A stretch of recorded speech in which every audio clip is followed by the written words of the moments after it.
Day 3.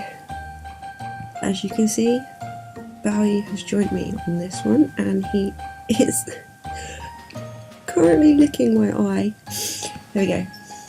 It's only a quick one. As you can probably tell, I'm actually in bed and I'm being really quiet because everyone else is asleep, but I thought I'd quickly show you what I went to Tesco's on a really random buy. And my hair's really messy again, I've just noticed. I went to Tesco's on a really random buy to buy stuff, and I ended up coming out with baubles, lots of baubles. They're on offer in Tesco's, and there's Bowie sniffing them out. They're on offer in Tesco's at the moment. Each one of these is only £1.50. So I got 2.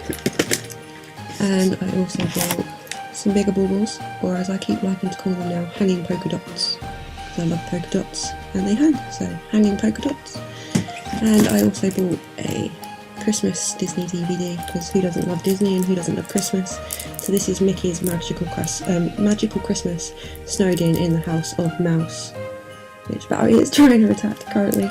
Anyway, like yesterday, this was only a quick one, so until tomorrow, peace out from me and this little handsome devil here.